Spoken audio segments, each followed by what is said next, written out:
നമസ്കാരം, ന്യൂസ് ടൈമിലേക്ക് സ്വാഗതം. ആദ്യം പ്രധാന വാർത്തകൾ. ആലഫാമിൽ കാട്ടാന ശല്യം, പ്രതിഷേധവുമായി താമസക്കാർ. കാട്ടാനാക്രമണത്തിൽ പരിക്കേറ്റ വൈഷ്ണവിന്റെ ചികിത്സ വനം വകുപ്പ് ഏറ്റെടുക്കും. 1 ലക്ഷം രൂപ കുടുംബത്തിന് കൈമാറി. കനത്ത ചൂടിൽ കുലച്ച നേന്ത്രവാഴകൾ കരിഞ്ഞുണങ്ങി. വായ്പയെടുത്ത് കൃഷിയിറക്കിയ ശാന്തിഗിരിയിലെ കർഷകരുടെ വാഴകളാണ് കരിഞ്ഞുണങ്ങിയത്. വാഹനാപകടത്തിൽ മരിച്ച മണത്തണ വളയങ്ങാടിലെ പുതിയപുരയിൽ അഭിഷേകിന് നാടിന്റെ അന്ത്യാഞ്ജലി. വാർത്തകൾ വിശദമായി. കനത്ത ചൂട്, കരിഞ്ഞുണങ്ങി നേന്ത്രവാഴകൾ. പാട്ടത്തിനെടുത്ത സ്ഥലത്ത് ലോൺ എടുത്ത് വാഴകൃഷി ചെയ്ത് ശാന്തിഗിരിയിലെ കർഷകരുടെ കുലച്ച നേന്ത്രവാഴകളാണ് ചൂടിൽ കരിഞ്ഞുണങ്ങിയത്. കനത്ത ചൂട് താങ്ങാനാകാതെ വാഴകൾ കരിഞ്ഞുണങ്ങി. കർഷകരെ കണ്ണീരിലാഴ്ത്തി ചൂട് താങ്ങാൻ കഴിയാതെ നൂറുകണക്കിന് കുലച്ച വാഴകളാണ് കരിഞ്ഞുണങ്ങിയത്. കേളകം ശാന്തിഗിരി മുരിക്കിങ്കരയിലെ ഇടമനത്തടത്തിൽ ദിനേശൻ, തിരുവമ്മുറിയിൽ വർഗീസ്, ജിജി കോയിപ്പുറം എന്നിവരുടെ നൂറുകണക്കിന് നേന്ത്രവാഴകളാണ് കരിഞ്ഞുണങ്ങിയത്. ഇത്രയും കഠിനമായ ചൂടും ആദ്യമായിട്ടാണ്. എത്ര വാഴ നട്ടായിരുന്നു? 1500 വാഴ നട്ടിരുന്നു. ഒരു അത് ഒരു 1000 വാഴ കിട്ടിയില്ല. ഒരു 800 കൊല കൂടുതൽ കിട്ടിയിട്ടില്ല. ബാക്കി തകച്ച് ഒടിഞ്ഞുകൊണ്ടിരിക്കുകയാണ്. ഇപ്പോഴും കൊലയുള്ളത് തന്നെയാണ് വെള്ളം പറ്റി. ഇതുവരെ നമ്മൾ കഴിഞ്ഞ കൊല്ലം കൃഷി ഉണ്ടായിരുന്നു. അന്നേരം 3/4% ഇത് കിട്ടി. വാഴ വെള്ളം ഉണ്ടായിരുന്നു. ഈ വർഷം തോട് മൊത്തം പറ്റി.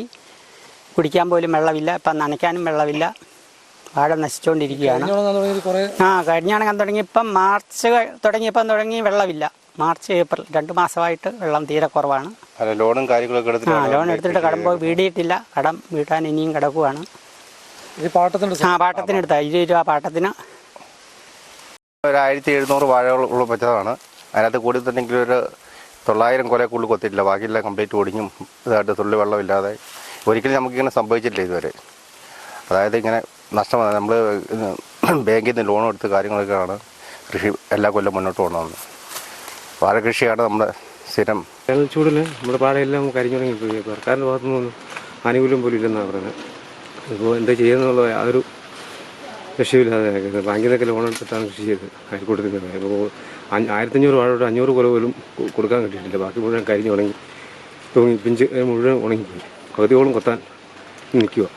അങ്ങനെ വലിയ നഷ്ടത്തിൽ ശാന്തിഗിരി മേഖലയിലുള്ള എല്ലാവരുടെയും കൃഷി ഇതായി. മഴ ഇന്ന് പെയ്യുന്ന നാളെ പെയ്യുന്നുള്ള പ്രതീക്ഷയിലായിരുന്നു.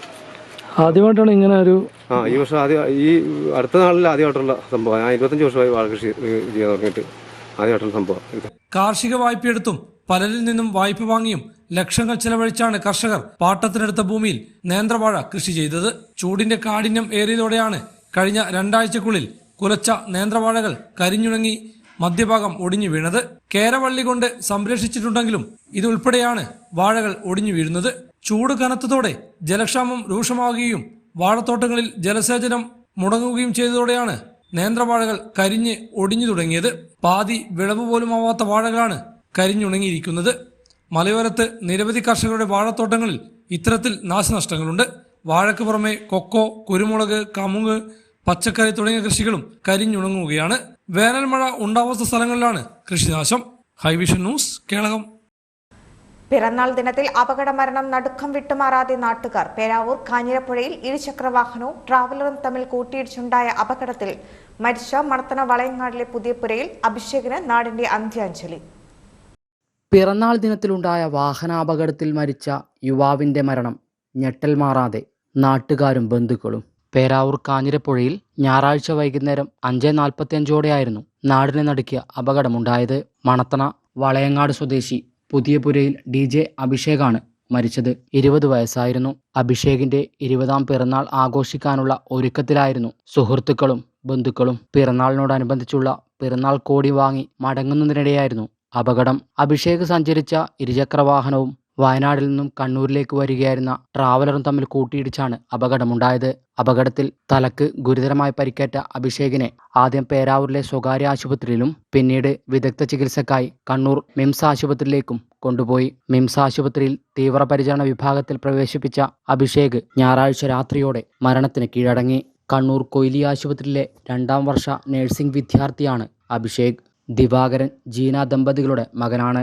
യദുകൃഷ്ണനാണ് സഹോദരൻ. തലശ്ശേരി ജനറൽ ആശുപത്രിയിലെ പോസ്റ്റ്മോർട്ടത്തിന് ശേഷം വീട്ടിലെത്തിച്ച മൃതദേഹത്തിൽ അന്തിമോപചാരം അർപ്പിക്കാൻ നാടിന്റെ നാനാതുറകളിലുള്ളവരാണ് ഒഴുകിയെത്തിയത്. അഭിഷേകിന്റെയും കുടുംബത്തിന്റെയും പുതിയ വീടിന്റെ ഗൃഹപ്രവേശന ചടങ്ങുകൾക്കുള്ള ഒരുക്കം നടക്കുകയാണ്. ഇതിനിടയിലാണ് വാഹനാപകടത്തിന്റെ രൂപത്തിൽ അഭിഷേകിനെ മരണം തട്ടിയെടുത്തത്.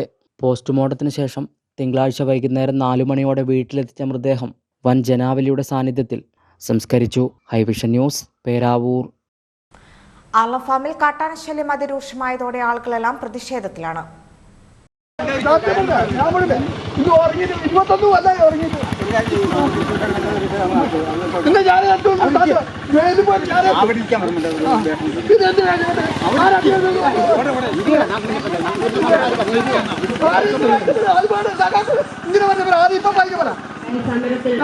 ഞാനെന്നെ കൊണ്ടാക്കുന്നത് അതുവരെ അവരെ കയ്യിൽ പടക്കം ഉണ്ടാവും. കുഞ്ഞുവാസം മേഖല എളുപ്പം ഇവരെ പടക്കം അങ്ങനെല്ലാം തെളിച്ചിട്ട് വീട്ടിലെത്തുമ്പോൾ രാത്രിയായി. ഞാനെങ്ങനെ ആനന്ദി തെളിച്ചു പോലെ പിന്നെ ആടെ ആക്കിട്ട് അവരെ ആറട്ടിക്കാരെ വിളിക്കുമ്പോൾ പറയാ ആനയാ അയ്യോ നിങ്ങൾ പുറത്തിറങ്ങാണ്ട് നിന്നാ മതി. ആനമല്ല അതിന്റെ വൈക്കോ ഞങ്ങൾ വൈക്കും അടുത്തേക്ക് പോകെ ആന. ഈ വാക്കുകളിൽ നിഴലിക്കുന്നത് ആർളം ഫാം പുനരധിവാസ മേഖലയിലെ ഓരോ കുടുംബങ്ങളുടെയും രോദനമാണ്. ആർളം ഫാമിൽ നടന്ന സമരത്തിനായി എത്തിയതായിരുന്നു ഇവർ. ഉറങ്ങിയിട്ട് തന്നെ വർഷങ്ങളായി എന്നാണ് ഇവർ പറയുന്നത്.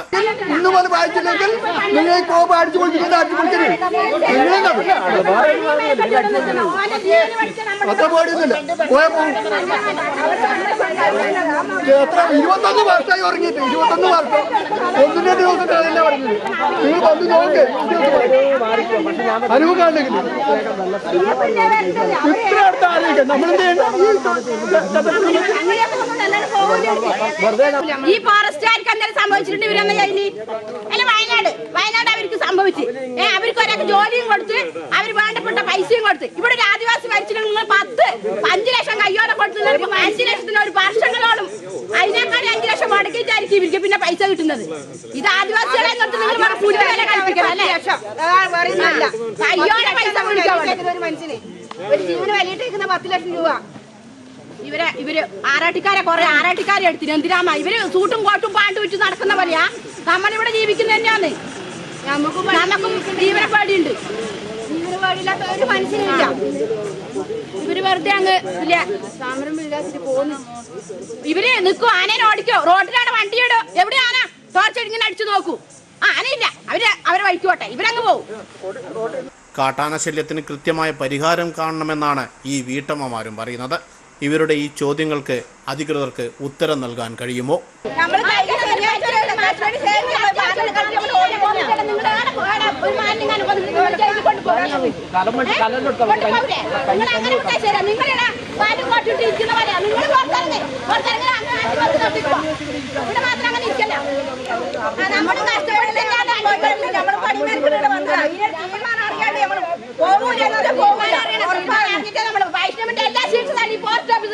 ഉത്തരവാദിത്തമില്ലാത്ത നിലപാട്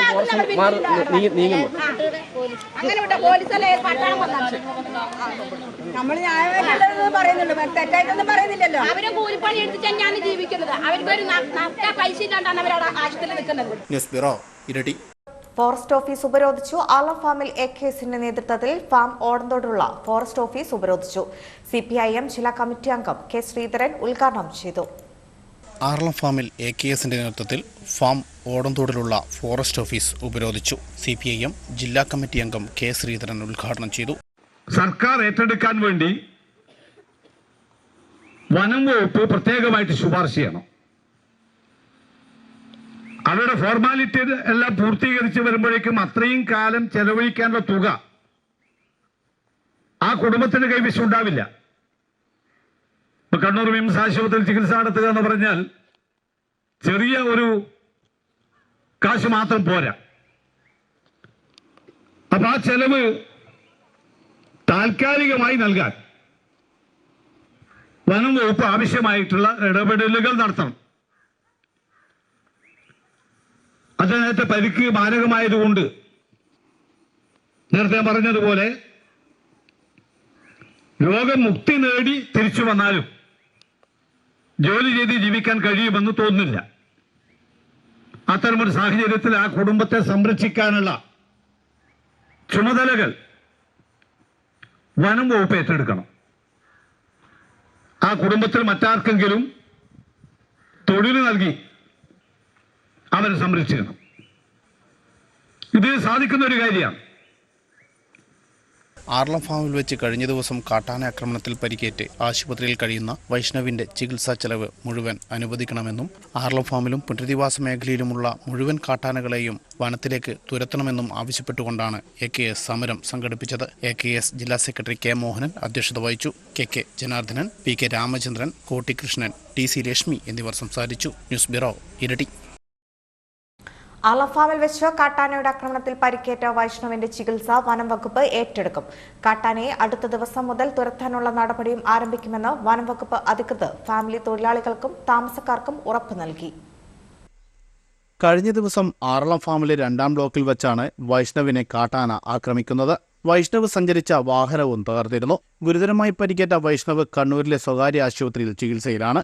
ആർളം ഫാം പുനരധിവാസ മേഖലയിലെ 12ാം ബ്ലോക്കിലെ താമസക്കാരനായ വൈഷ്ണവിന് ചികിത്സാ ചെലവിനായി ഭാരിച്ച തുക തന്നെ ആവശ്യമായി വരും. അതിനാൽ തന്നെ കുടുംബത്തിന് അത് താങ്ങാൻ കഴിയാത്ത അവസ്ഥയാണ്. ഇതിന്റെ പശ്ചാത്തലത്തിലാണ് വനം വകുപ്പ് ചികിത്സാ ചെലവ് ഏറ്റെടുക്കണമെന്നാവശ്യപ്പെട്ട് ആർളം ഫാമിലെ ഒരു കൂട്ടം തൊഴിലാളികൾ ശനിയാഴ്ച വനം വകുപ്പിന്റെ ജീപ്പ് തടയുന്നത്. തുടർന്ന് തിങ്കളാഴ്ച ഉന്നത ഉദ്യോഗസ്ഥരുമായി ചർച്ച നടത്താമെന്ന് തീരുമാനപ്രകാരമാണ് വനം വകുപ്പിന്റെ ഓഫീസിൽ ചർച്ച നടത്തിയത്. ചർച്ചയുണ്ടെന്നറിഞ്ഞ് രാവിലെ തന്നെ നിരവധി തൊഴിലാളികളും പുനരധിവാസ മേഖലയിലെ താമസക്കാരും ഓടംതോടിലെ വനം വകുപ്പിന്റെ ഓഫീസ് പരിസരത്തെത്തി. 11:30 Aralam wildlife warden G പ്രദീപും കൊട്ടിയൂർ റേഞ്ച് ഓഫീസർ സുധീർ നാരോത്തും സ്ഥലത്തെത്തി. പ്രതിഷേധമുണ്ടാകുമെന്ന് കരുതി ആർളം CI PM മനോജിന്റെ നേതൃത്വത്തിലുള്ള പോലീസും സുരക്ഷയ്ക്കായി എത്തിയിരുന്നു. തുടർന്ന് Aralam panchayat president KP Rajesh, AKS ജില്ലാ secretary K Mohanan, K Kelappan, Kottikrishnan, PK Ramachandran, Bijumon, Shobha, Usha തുടങ്ങിയവർ ഉൾപ്പെടെയുള്ളവർ ചർച്ചയിൽ പങ്കെടുത്തു. ഇനി അങ്ങനെ നമുക്ക് വെറുതെ ഇരിക്കാൻ പറ്റില്ല. പറഞ്ഞ് നമുക്ക് ഇനി നമ്മുടെ മക്കൾക്ക് ഇനി ഒരാൾക്ക് ഒരു ആപത്ത് പറ്റാനും പാടില്ല. പിന്നെ ഈ കുട്ടി, ഈ വൈഷ്ണവ് എന്ന് പറഞ്ഞ കുട്ടീന്റെ ഫുൾ ചെലവ് ഇന്ന് തന്നെ ആ പൈസ കൊടുത്തിട്ട് നമ്മളെ അറിയാതെ മിനിസ് ഹോസ്പിറ്റലിലെ സ്ഥിതി അറിയാലോ, എത്ര ലക്ഷം രൂപ വേണമെന്ന്. അപ്പൊ ആ കുട്ടിക്ക് വേണ്ടിയുള്ള സഹായങ്ങൾ ഇന്ന് തന്നെ കൊടുത്ത് ആ കുട്ടിയുടെ അമ്മക്കും അവർക്ക് സുഖമില്ലാത്ത ഒരാളാണ്. ഈ ആർളം ഫാമിൽ ജീവനക്കാരിയാണ്, തീരെ സുഖമില്ലാത്തതാണ്. അതിനൊന്ന് മാറ്റി എങ്ങനെയെങ്കിലും അതിനും കൂടി ഒരു ജോലി കൊടുത്ത് ഒരു നിലപാട് എടുക്കാനുള്ള സ്വീകാര്യമാണ് നിങ്ങളോട് നമുക്ക് പറയാനുള്ളത്. ഇനി ഈ ആനയെ ഓടിച്ചില്ലെങ്കിൽ നമ്മളെ സ്വഭാവം ഈ കാണുന്ന സ്വഭാവമല്ല. ഇനിയിപ്പോൾ കൊട്ടൂർ റേഞ്ചർ ആയാലും ഈ വളയഞ്ചാർ റേഞ്ചർ ആയാലും നിങ്ങളെ മുതിർന്ന ഉദ്യോഗസ്ഥന്മാർ തന്നെ പിടിച്ചു കെട്ടിയിട്ട് തന്നെ നമ്മൾ പ്രതിഷേധിക്കും. നമുക്കറിയാം ഇവിടെ കൃഷി ചെയ്ത് ഒരു കപ്പ ചേർന്ന് ചേന ഒന്നും കൃഷി ചെയ്ത് ജീവിക്കാൻ പറ്റാത്ത ഒരു അവസ്ഥയാണ്. അപ്പോൾ അതുകൊണ്ട് അതിനൊരു തീരുമാനം ഉണ്ടാകണം. ഏറ്റവും ആദ്യം ഇതുള്ളത് ഈ കുട്ടിയുടെ കാര്യത്തിലാണ്. ആ കുട്ടി ഇന്ന് ഹോസ്പിറ്റലിലാണ്. ആ സാമ്പത്തികമായിട്ട് തീരെ കഴിവ് കുറഞ്ഞവരാണ്. അമ്മയെല്ലാം ഇവിടുത്തെ സ്റ്റാഫാണ്. അതുകൊണ്ട് തന്നെ അവർക്ക് ഈ ഹോസ്പിറ്റലിൽ പണം ലഭിക്കുന്നതിനാവശ്യമായ നടപടി ഉണ്ടാകണം. അതിനുള്ള ഉറപ്പും കാര്യങ്ങളൊക്കെ ഞങ്ങൾ കിട്ടണം. ഇനിയിപ്പോൾ വൈഷ്ണവിന് ചികിത്സയെല്ലാം നടത്തി വന്നു കഴിഞ്ഞാൽ എത്രത്തോളം കാര്യക്ഷമമായി മുന്നോട്ട് പോകാൻ വേണ്ടി സാധിക്കും, ഇന്ന് ഈ സാഹചര്യത്തിൽ പോകാൻ വേണ്ടി സാധിക്കും എന്നുള്ളത് നമുക്ക് പാർക്ക് പറയാൻ വേണ്ടി കഴിയില്ല. അപ്പോൾ അവരെ കുടുംബത്തെ കൂടി സംരക്ഷിക്കുന്ന നിലപാട്, കുടുംബത്തിൽ ആർക്കെങ്കിലും ജോലി കൊടുത്ത് ആ കുടുംബത്തെ സംരക്ഷിക്കുന്ന നിലപാട് വനം വകുപ്പ് സ്വീകരിക്കണം. ഇന്ന് തന്നെ നിങ്ങൾ ഇന്ന് സന്ധ്യാവതിന് മുമ്പ് ആവശ്യമായിട്ടുള്ള സഹായം എത്രയാണ് കൊടുക്കാൻ സാധിക്കുന്നത് അത്ര പൈസ ഇന്ന് തന്നെ കൈമാറണം. ബാക്കി വരുന്ന ചിലവ് കണ്ടിന്യൂസ് ആയി ഫോറസ്റ്റ് ഡിപ്പാർട്ട്മെന്റ് കൈമാറണം. അതിന് എത്രത്തോളം ചിലവ് വരുന്നത്, ഏത് ഗവൺമെന്റിന്റെ ഏത് ഡിപ്പാർട്ട്മെന്റാണ് ആവശ്യപ്പെടുന്നത് കൊടുക്കേണ്ടതെന്ന് കത്ത് കൊടുത്ത് ആവശ്യമായി പണം വാങ്ങി ആ കുടുംബത്തെ സംരക്ഷിക്കാൻ ആവശ്യമായ നടപടികൾ ഫോറസ്റ്റ് ഡിപ്പാർട്ട്മെന്റ് സ്വീകരിക്കണം. എന്ത് വില കൊടുത്തും നമുക്ക് ആ ജീവനെ രക്ഷപ്പെടുത്തിക്കൊണ്ട് വരാനുള്ള ഒരു സംവിധാനമാണ് നമ്മളിപ്പം കാണുന്നത്. അതുകൊണ്ട് അടിയന്തരമായിട്ട് നേരത്തെ അദ്ദേഹം പറഞ്ഞ പോലെ അടിയന്തരമായിട്ട് ഇന്ന് വൈകുന്നേരത്തിനുള്ളിൽ തന്നെ ആ കുട്ടിക്ക് ചികിത്സയ്ക്ക് ആവശ്യമായ ഫണ്ട് ഇന്ന് വനംവകുപ്പുമായിട്ട് ബന്ധപ്പെട്ടുകൊണ്ട് വേണ്ട ഉദ്യോഗസ്ഥന്മാരായിട്ട് ബന്ധപ്പെട്ടുകൊണ്ട് ആ കുട്ടിക്ക് സംരക്ഷിക്കാനുള്ള ലക്ഷക്കണക്കിന് രൂപ ചെലവ് വരുന്നതാണ്. ആ മാതാവിനാണെങ്കിൽ സുഖമില്ലാത്തതാണ്, ഒരു കുട്ടിയാണുള്ളത്. അവരുടെ ഏറ്റവും ഒരു ജീവന്റെ തുടിപ്പാണ് നമുക്ക് ഇന്നിപ്പോൾ ഹോസ്പിറ്റലിൽ ഉള്ളത്. ദൈവത്തോട്ട് ആന ഓടുന്നത് പുതിയവാസ മേഖലയിൽ നിന്ന് പുറത്തേക്ക് നിങ്ങൾ കാട്ടിലേക്ക്, നിങ്ങളുടെ ആനയാണ്, അതുകൊണ്ട് നിങ്ങൾ കാട്ടിലേക്ക് തന്നെ ഓടിച്ചു വിടുക. അതുകൊണ്ടാണ് നിങ്ങളൊരു അണ്ണാനെയോ എന്തെങ്കിലും മൊയിലിനെ എന്തെങ്കിലും പിടിച്ചിട്ട് നിങ്ങൾ വീട് ചുറ്റും ഒരു ഇത് ഇതായിരുന്നു മാനയത്തിന്. അപ്പൊ അതിനെ കീറി മുറിച്ച് ആരാന്ന് എന്താന്ന് എല്ലാം അറിഞ്ഞിട്ടല്ലേ നിങ്ങൾ ഇപ്പൊ ഒരു മനുഷ്യനെ എന്ത് സംഭവിച്ചിട്ട് നിങ്ങൾ തിരിഞ്ഞു നോക്കണണ്ട. അതിന് വയനാട് ഏരിയയില് എന്തെങ്കിലും സംഭവിച്ച് ആ ജനങ്ങളെല്ലാം ഒറ്റക്കെട്ടാ നിങ്ങൾ 10 ലക്ഷം കയ്യോടെ ഒപ്പിട്ട് കൊടുക്കുന്നത്. ഇവിടെ എന്തുകൊണ്ടാണ് പറ്റുന്നില്ല? നിങ്ങൾക്ക് നിങ്ങൾ എന്തുകൊണ്ട് ആദിവാസികളെ വേറൊരു ഇതാക്കല? നിങ്ങൾ ആദിവാസികൾ ചത്ത ഒരു പൂച്ചക്കുട്ടി പറയാ നിങ്ങൾ. ഇപ്പോൾ നിലവിൽ സർക്കാരിൻ്റെ നിയമപ്രകാരം ഒരു തുക സർക്കാർ പറയുന്നുണ്ട്. ആ തുക നമ്മൾ എത്രയും പെട്ടെന്ന് എത്തിക്കാൻ സംവിധാനം ചെയ്യാം. അതിപ്പോൾ നമ്മൾ പറഞ്ഞിട്ടുണ്ടെങ്കിലും DFOയുടെ അടുത്ത് വിളിച്ച് പറഞ്ഞ ഇതിന് പുറമെ കുറേ വലിയ ഇപ്പം നിങ്ങൾ നേരത്തെ പറഞ്ഞ വലിയൊരു തുക പ്രൈവറ്റ് ഹോസ്പിറ്റലാണ്. അപ്പോൾ അതിന് സംബന്ധമായ നമുക്ക് നമ്മുടെ ലെവലിൽ അത് നിൽക്കില്ല. അത് മുകളിലോട്ട് മന്ത്രി ലെവലിലൊക്കെ ചർച്ച വരേണ്ടി വരും. അവിടെ സാങ്ഷനായി വരുന്നു. അത് അവിടെ എത്തിയിട്ടുണ്ട്, ഇല്ലാന്നില്ല. എല്ലാവർക്കും സംഭവങ്ങൾ അറിഞ്ഞു കഴിഞ്ഞിട്ടുണ്ട്, ചർച്ച നടക്കുകയും ചെയ്യുന്നുണ്ട്. അപ്പോൾ അതിനൊരു നിങ്ങൾക്ക് എല്ലാവരും സമ്മതമായ രീതിയിലൊരു പരിഹാരം വരുമെന്ന് നമ്മൾ വിശ്വസിക്കുന്നുണ്ട്. നമ്മുടെ ലെവലിലേക്ക് പറഞ്ഞിട്ട് DF ലെവലിലേക്ക് ടേക്ക് ഓഫ് ചെയ്തിട്ടുണ്ട്. പക്ഷേ അത് എന്ത് പെട്ടെന്ന് എന്തിപ്പോൾ എനിക്കെന്താ പറയാനുള്ള പറ്റാത്തൊരവസ്ഥ സാഹചര്യമാണ്. നിലവിലിപ്പോൾ നമുക്ക് കോമ്പൻസേഷൻ പറഞ്ഞിരിക്കുന്നത് എത്രയാണ് നമ്മൾ പറയുന്നത്? ഉണ്ടാക്കില്ല 1 ലക്ഷം. വേറെ ഇതുണ്ട്. സാധാരണ ജനങ്ങളാണ് 1 ലക്ഷം രൂപ വരെയാണ് സാങ്ഷൻ കിട്ടുന്നത്. ട്രൈബ്സ് ആയതുകൊണ്ട് അതിൽ റീഇംബേഴ്സ്മെൻ്റ് ആണ്. ബില്ല് എത്രയാവും ആ പൈസ ആണ്. പക്ഷെ അത് ഇന്ന് തന്നെ വേണമെന്ന് പറഞ്ഞാൽ നടക്കില്ല. നമുക്കിപ്പോൾ ഇന്ന് തൽക്കാലം എത്ര ചെയ്യാൻ പറ്റുക അത് ചെക്ക് നമുക്ക് ചെയ്യാം. ബാക്കി നിങ്ങളും നമ്മൾ ചേർന്നിട്ട് ഈ കംപ്ലീറ്റ് ബില്ല് സെറ്റ് ചെയ്തിട്ട് നമുക്ക് കൊടുത്തിട്ട് അംഗീകരിച്ച് എടുക്കാവുന്നതാണ്. ആശുപത്രിയിൽ ഗുരുതരാവസ്ഥയിൽ കഴിയുന്ന വൈഷ്ണവിന്റെ ചികിത്സ പൂർണ്ണമായും വനം വകുപ്പ് ഏറ്റെടുക്കണമെന്നും കാട്ടാനകളെ വനത്തിലേക്ക് തുരത്തണമെന്നായിരുന്നു ഇവരുടെ ആവശ്യം. ചർച്ചയുടെ ഭാഗമായി 1 ലക്ഷം രൂപ ഇന്ന് തന്നെ ചികിത്സാ ചെലവിനായി നൽകാമെന്നും തുടർന്നുള്ള ചികിത്സക്കായി സർക്കാരുമായി ബന്ധപ്പെട്ട് വേണ്ട രീതിയിൽ കാര്യങ്ങൾ ചെയ്യുമെന്നും ആർളം പുനരധിവാസ മേഖലയിലും ഫാമിലും തമ്പടിച്ച കാട്ടാനക്കൂട്ടത്തെ വനത്തിലേക്ക് അടുത്ത ദിവസം മുതൽ തന്നെ തുരത്തുവാനുള്ള നടപടികൾ ആരംഭിക്കുമെന്നും വനം വകുപ്പ് അധികൃതർ ഇവർക്ക് ഉറപ്പ് നൽകിയതോടെയാണ് ചർച്ച അവസാനിപ്പിച്ചത്. ഇതുമായി ബന്ധപ്പെട്ട് ഒരു കമ്മിറ്റി തന്നെ രൂപീകരിച്ചിട്ടുമുണ്ട്. കഴിഞ്ഞ ദിവസം ആർളം ഫാമിനകത്ത് ആനയുടെ ആക്രമണത്തിൽ പരിക്കുപറ്റിയിട്ടുള്ള വൈഷ്ണവിന്റെ ചികിത്സാ ധനസഹായവും അതോടൊപ്പം തന്നെ ആന ഒടിക്കലുമായി ബന്ധപ്പെട്ടാണ് ഇപ്പോൾ ഇവിടെ ചർച്ച ചെയ്തത്. അദ്ദേഹത്തിൻ്റെ തുടർ ചികിത്സയ്ക്ക് ആവശ്യമായിട്ടുള്ള പൈസ ഫോറസ്റ്റ് ഡിപ്പാർട്ട്മെൻറ്റ് നൽകാമെന്നും അതുപോലെ തന്നെ ബന്ധപ്പെട്ട കാര്യങ്ങൾ മറ്റ് സഹായങ്ങളും നൽകാമെന്നും ഇപ്പോൾ ചർച്ചയുടെ ഭാഗമായിട്ട് പറഞ്ഞിട്ടുണ്ട്. ന്യൂസ് ബ്യൂറോ, ഇരട്ടി. ആർളം ഫാമിൽ കാട്ടാനയുടെ ആക്രമണത്തിൽ പരിക്ക് പറ്റിയ വൈഷ്ണവിന്റെ അടിയന്തര ചികിത്സയ്ക്കായി 1 ലക്ഷം രൂപ കണ്ണൂർ DFO S. വൈശാഖ് ആശുപത്രിയിലെത്തി അമ്മയ്ക്ക് കൈമാറി. ആരോഗ്യവകുപ്പിന്റെ മിന്നൽ പരിശോധന മാടത്തിൽ, പട്ടാരം എന്നിവിടങ്ങളിലെ സ്ഥാപനങ്ങളിൽ പരിശോധന നടത്തി. വള്ളിത്തോട് കുടുംബാരോഗ്യ കേന്ദ്രം ആരോഗ്യ വിഭാഗത്തിന്റെ നേതൃത്വത്തിലാണ് മാടത്തിൽ, പട്ടാരം തുടങ്ങിയ സ്ഥാപനങ്ങളിൽ പരിശോധന നടത്തിയത്. പഴകിയ ഭക്ഷണ സാധനങ്ങൾ പിടികൂടി നശിപ്പിച്ചു. 2 സ്ഥാപനങ്ങൾക്ക് താൽക്കാലികമായി അടച്ചുപൂട്ടാൻ നോട്ടീസ് നൽകി. മാലിന്യങ്ങൾ അലക്ഷ്യമായി കൂട്ടിയിട്ടതിന് പിഴയും ചുമത്തി. നിരോധിത പ്ലാസ്റ്റിക് ഉൽപ്പന്നങ്ങളും ഇവിടെ നിന്ന് പിടികൂടി. Health inspector Binoj Kuttiyani, K. Siju, Santhosh Kumar, Abdulla എന്നിവർ പരിശോധനയ്ക്ക് നേതൃത്വം നൽകി. ന്യൂസ് ബ്യൂറോ, ഇരട്ടി. അയ്യങ്കുന്ന് പഞ്ചായത്തിലെ കോളനികളിലെ കുടിവെള്ളം നിഷേധിച്ചതിനെതിരെയും കോളനികളിൽ വൈദ്യുത ബന്ധം വിച്ഛേദിച്ച പഞ്ചായത്തിന്റെ അനാസ്ഥയ്ക്കെതിരെയും പാലത്തുംകടവ് വാർഡ് മെമ്പർ ബിജോയ് പ്ലാത്തോട്ടത്തിൽ പഞ്ചായത്ത് പടിക്കൽ ഉപരോധ സമരം നടത്തി. കൊട്ടിയൂർ റബ്ബർ കർഷക സംഘത്തിന്റെ വാർഷിക പൊതുയോഗം സംഘടിപ്പിച്ചു. നീണ്ടുനോക്കി സെന്റ് സെബാസ്റ്റ്യൻ പള്ളി പാരിഷ് ഹാളിൽ നടന്ന പൊതുയോഗം Thalassery rubber board deputy RPC K. Haridas ഉദ്ഘാടനം ചെയ്തു. കൊട്ടിയൂർ റബ്ബർ കർഷക സംഘത്തിന്റെ നേതൃത്വത്തിൽ 2023-24 വാർഷിക പൊതുയോഗം സംഘടിപ്പിച്ചു. കൊട്ടിയൂർ സെന്റ് സെബാസ്റ്റ്യൻ പള്ളി പാരിഷ് ഹാളിൽ നടന്ന പരിപാടി Thalassery rubber board deputy RPC in charge K. Haridas ഉദ്ഘാടനം ചെയ്തു. RPS president CA. Rajappan master അധ്യക്ഷത വഹിച്ചു. കമ്മിറ്റി മെമ്പർ EJ ബേബി വരവ് ചെലവ് കണക്ക് അവതരിപ്പിച്ചു. Rubber board field officer Sibi Mathew മെച്ചപ്പെട്ട ഷീറ്റ് ഉൽപാദനം എന്ന വിഷയത്തിൽ ക്ലാസ് എടുത്തു. TJ ജോസഫ്, ബോബി മണ്ണനാൽ തുടങ്ങിയവർ സംസാരിച്ചു. ഈ ഒരു പ്രസ്ഥാനത്തിന്റെ ഒരു വലിയ സംരംഭത്തിൽ പങ്കാളികൾ ആക്കണം. 100 രൂപയാണ് പുസ്തകത്തിന്. നേരത്തെ എനിക്ക് തോന്നുന്നു സംഘം നേരത്തെ ഒരു മീറ്റിങ്ങിൽ ഒരു ട്രെയിനിങ് പീരീഡിൽ ഞാനൊരു 10-30 പുസ്തകം കൊടുത്തു. അതുപോലും കർഷകർ വാങ്ങില്ല. കാരണം ചെറിയ പൈസ നമ്മൾ നിങ്ങളുടെ അർഹതപ്പെട്ട പൈസ ഒരു ഇടനിലക്കാരും ഇല്ലാതെ നിങ്ങളുടെ അക്കൗണ്ടിലേക്ക് എത്തിപ്പെടാൻ റബ്ബർ ബോർഡിന്റെ നിരന്തരം പരിശ്രമത്തിന്റെ ഫലമായിട്ടാണ് നിങ്ങൾക്ക് കിട്ടിയിരിക്കുന്നത്. അപ്പം നിങ്ങളുടെ ഒരു ഉത്തരവാദിത്വം എന്ന് പറയുന്ന ഒരു ഒട്ടുപാൽ, 1 കിലോയുടെ ഒട്ടുപാലിന്റെ പൈസയും കൊടുത്തുകൊണ്ട് നിങ്ങൾ ഈ ഒരു പുസ്തകം വാങ്ങിക്കുക. ഇത് ഇത്രയും 30 പുസ്തകം മാത്രമേ ഉള്ളൂ. കഴിഞ്ഞ വർഷം എനിക്ക് തോന്നുന്നു 100-130 കർഷകർ ഇവിടെ പൊതുയോഗത്തിൽ വന്നു. ഇത്രയും കർഷകർ പൊതുയോഗത്തിൽ എത്തിയിട്ടില്ല. എന്നാൽ പോലും പുസ്തകങ്ങൾ വാങ്ങിച്ചുകൊണ്ട് റബ്ബർ ബോർഡുമായി സഹായിക്കണമെന്ന് മാത്രം പറയുകയാണ്. തുടർന്ന് പുതിയ ഭരണസമിതി തെരഞ്ഞെടുപ്പും നടന്നു. ഹൈവിഷൻ ന്യൂസ്, കേരളം. നവകേരളം കർമ്മ പദ്ധതി പായം പഞ്ചായത്ത് ഹരിത പോലീസ് കേഡറ്റ് ശില്പശാല പായം പഞ്ചായത്ത് ഹാളിൽ വെച്ച് നടന്നു. നവകേരളം കർമ്മ പദ്ധതി പായം പഞ്ചായത്ത് ഹരിത പോലീസ് കേഡറ്റ് ശില്പശാല പഞ്ചായത്ത് ഹാളിൽ വെച്ച് സംഘടിപ്പിച്ചു. പഞ്ചായത്ത് പ്രസിഡന്റ് പി രജനി അധ്യക്ഷത വഹിച്ചു.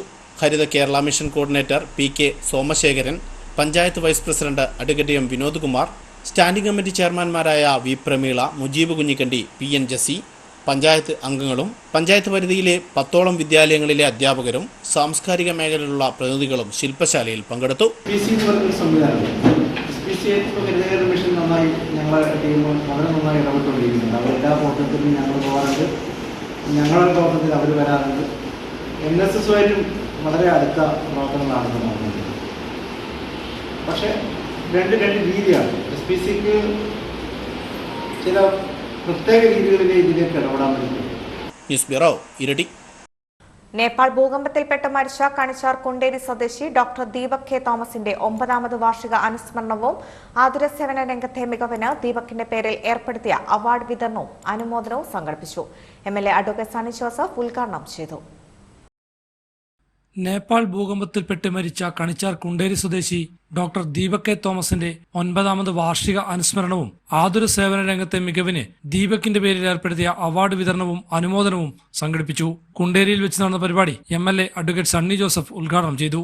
പ്രധാനം നഗരം ദരിദ്രം, നാട്ടിൻപുറം നന്മകളാൽ സമർത്ഥം.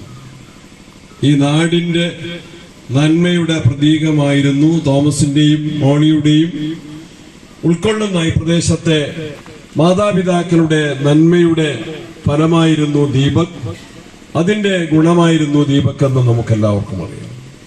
ആ ഓർമ്മകൾ ഒരിക്കലും മരിക്കാത്ത ഓർമ്മകൾ തന്നെയാണ്. ആ ഓർമ്മകൾ പേരാവൂർ താലൂക്ക് ആശുപത്രിയിലെ ഗൈനക്കോളജിസ്റ്റ് ഡോക്ടർ എൽ രശ്മക്ക് ദീപക് കെ തോമസ് ട്രസ്റ്റ് ഏർപ്പെടുത്തിയ അവാർഡും കൈമാറി. ഫാദർ മാത്യു പാലമറ്റം അധ്യക്ഷത വഹിച്ചു. ടോമി മാത്യു നടവേൽ അനുസ്മരണ പ്രഭാഷണം നടത്തി. സിവിൽ സർവീസ് പരീക്ഷയിൽ 529ാം റാങ്ക് നേടിയ ഷിൽജ ജോസിനെ കേളകം പഞ്ചായത്ത് പ്രസിഡന്റ് CT അനീഷ് അനുമോദിച്ചു. Father Jils Karingalakkattil, father Joy Kochupara, ST Rajendran, Thomas Kalappura തുടങ്ങിയവർ സംസാരിച്ചു. ഡോക്ടർ ഷഹനാസ് അവതരിപ്പിച്ച ഭരതനാട്യവും അരങ്ങേറി. Hivision news, Kelakam.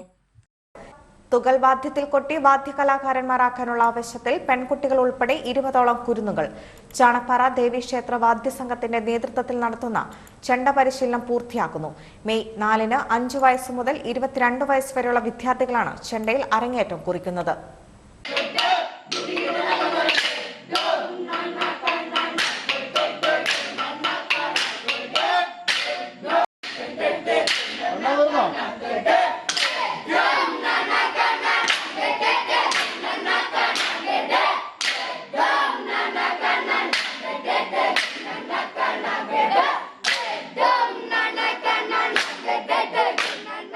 ചാണപ്പാറ ദേവി ക്ഷേത്രത്തിന്റെ 28ാമത് പ്രതിഷ്ഠാദിനാഘോഷം മെയ് മാസം 3, 4, 5 തീയതികളിൽ നടത്തുമ്പോൾ എല്ലാവരും ഉറ്റുനോക്കുന്നത് ക്ഷേത്രാങ്കണത്തിൽ എല്ലാ ദിവസവും ചെണ്ടമേളം അഭ്യസിക്കുന്ന 20ഓളം വാദ്യകലാകാരന്മാരുടെയും കലാകാരികളുടെയും ചെണ്ടമേളത്തിന്റെ അരങ്ങേറ്റമാണ്. വാദ്യകുലപതി മാലൂർ അനിരുദ്ധൻ ആശാന്റെയും പ്രവീൺ ആശാന്റെയും ശിക്ഷണത്തിലാണ് 20 പേർ ചെണ്ടമേളം അഭ്യസിക്കുന്നത്. ചെണ്ടയിലെ തന്നെ ഒരു വ്യത്യസ്ത മേളമായ ചെമ്പമേളം കൊട്ടിയാണ് മെയ് 4-ന് ഈ കുട്ടികൾ അരങ്ങേറ്റം കുറിക്കുന്നത്. അരങ്ങേറ്റത്തോടൊപ്പം തന്നെ ചാണപ്പാറ ദേവി വാദ്യസംഘത്തിന്റെ 10ാം വാർഷികാഘോഷവും നടക്കും. സിനിമാ സീരിയൽ താരവും ഹാസ്യകലാകാരനുമായ ശിവദാസ് മട്ടന്നൂർ ഉദ്ഘാടനം ചെയ്യും. ഉത്സവത്തോടൊപ്പം തന്നെ വാർഷികാഘോഷവും അരങ്ങേറ്റവും ഗംഭീരമാക്കാനുള്ള ഒരുക്കത്തിലാണ് വാദ്യസംഘത്തിലെ 100ഓളം വരുന്ന വാദ്യകലാകാരന്മാർ. ഈ ചാണപ്പാറ ദേവി വാദ്യസംഘത്തിൻ്റെ 5ാമത് ബാച്ചിൻ്റെ ക്ലാസ്സുകളാണ് ഇപ്പോൾ നടന്നുകൊണ്ടിരിക്കുന്നത്. 10ാം വർഷത്തിൻ്റെ പടിവാതിക്കൽ എത്തി നിൽക്കുന്ന വാദ്യസംഘത്തിൽ 100-ലധികം കലാകാരന്മാരെ വാർത്തെടുക്കാൻ വാദ്യസംഘത്തിന് സാധിച്ചിട്ടുണ്ട്. കൂടാതെ ഒട്ടനവധി മത്സരങ്ങളിലും മേളകളിലൊക്കെ പങ്കെടുത്ത് നമ്മുടെ കുട്ടികൾ ഒരുപാട് സമ്മാനങ്ങളൊക്കെ നേടാൻ ഞങ്ങൾക്ക് സാധിച്ചിട്ടുണ്ട്.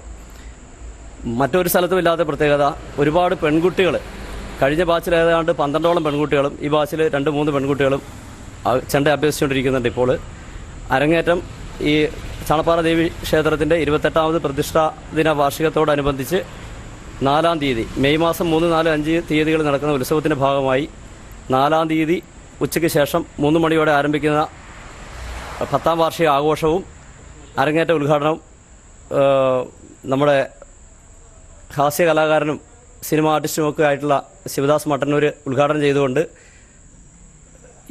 മെയ് മാസം വരുന്ന മെയ് മാസം 4-ാം തീയതി അരങ്ങേറ്റം, അതോടനുബന്ധിച്ച് അരങ്ങേറ്റം ഉണ്ടായിരിക്കുന്നതാണ്. പ്രശസ്ത വാദ്യകലാകാരൻ വാദ്യകുലപതി ശ്രീ അനിരുദ്ധൻ ആശാൻ്റെയും പ്രവീൺ ആശാൻ്റെയും ശിക്ഷണത്തിലാണ് ഇവിടെ കുട്ടികൾ ചെണ്ട അഭ്യസിച്ചുകൊണ്ടിരിക്കുന്നത്.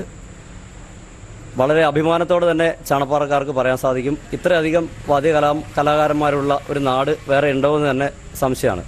ചെണ്ടമേളത്തിൽ നിരവധി ബഹുമതികൾ നേടിയ വാദ്യസംഘമാണ് ചാണപ്പാറ ദേവി വാദ്യസംഘം. സ്കൂൾ, ഉപജില്ല, ജില്ലാ കലോത്സവങ്ങൾ വരെ പ്രത്യേക പരാമർശങ്ങളും നിരവധി അംഗീകാരങ്ങളും ഇവർ ഏറ്റുവാങ്ങിയിട്ടുണ്ട്. 2016, 17, 18, 22 വർഷങ്ങളിലെ സ്കൂൾ കലോത്സവങ്ങളിൽ ചെണ്ടമേളത്തിലെ ഉപജില്ലാ ജേതാക്കളായിരുന്നു ഈ വാദ്യസംഘം. 2023 ഇരിട്ടി ഉപജില്ലയിൽ ആദ്യമായി പെൺകുട്ടികളടങ്ങുന്ന ഒരു ടീമിന് 2ാം സ്ഥാനവും പ്രത്യേക പരാമർശവും നേടിയെടുക്കാൻ ഇവർക്ക് സാധിച്ചു. 5 വയസ്സ് മുതൽ 60 വയസ്സ് വരെയുള്ള വാദ്യകലാകാരന്മാർ ഈ വാദ്യസംഘത്തിലുണ്ട്. ഇവരിൽ 5ാം ബാച്ചിന്റെ പെൺകുട്ടികൾ ഉൾപ്പെടെ 5 വയസ്സു മുതൽ 22 വയസ്സ് വരെയുള്ള വിദ്യാർത്ഥികളാണ് അരങ്ങേറ്റത്തിനൊരുങ്ങുന്നത്.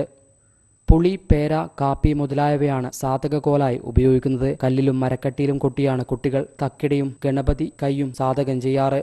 മാലൂർ അനിരുദ്ധനാശാന്റെയും പ്രവീണാശാന്റെയും ശിക്ഷണത്തിലാണ് ഇവർ ചെമ്പ അഭ്യസിക്കുന്നതെങ്കിലും വാദ്യസംഘത്തിലെ തന്നെ യുവാക്കളായ അശ്വിൻ KS, വിജയ്ദാസ്, വിഷ്ണുദാസ്, അശ്വന്ത്, അക്ഷയരാജ് എന്നിവരാണ് കുട്ടികൾക്ക് പരിശീലനം നൽകുന്നത്. മെയ് 4-ന് തുകൽവാദ്യത്തിൽ കൊട്ടിവാദ്യ കലാകാരന്മാരാകാനുള്ള ആവേശത്തിലാണ് ഈ 20ഓളം വരുന്ന കലാകാരന്മാർ. Hivision news, Kelakam. മഞ്ഞളാമ്പുറത്ത് TP buildware tiles and sanitary എന്ന സ്ഥാപനം പ്രവർത്തനം ആരംഭിച്ചു. അഡ്വക്കേറ്റ് സണ്ണി ജോസഫ് MLA ഉദ്ഘാടനം ചെയ്തു.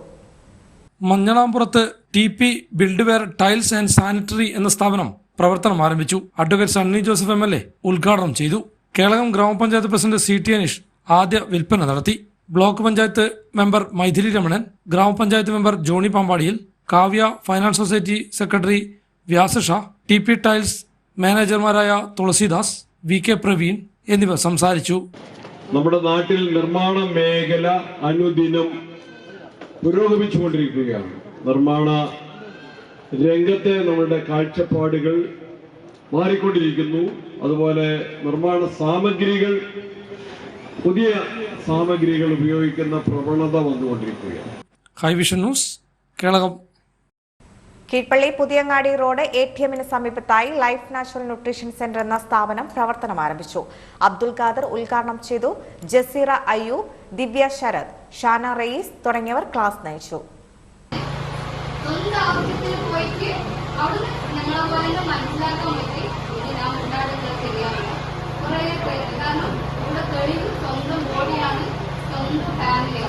ചരമം.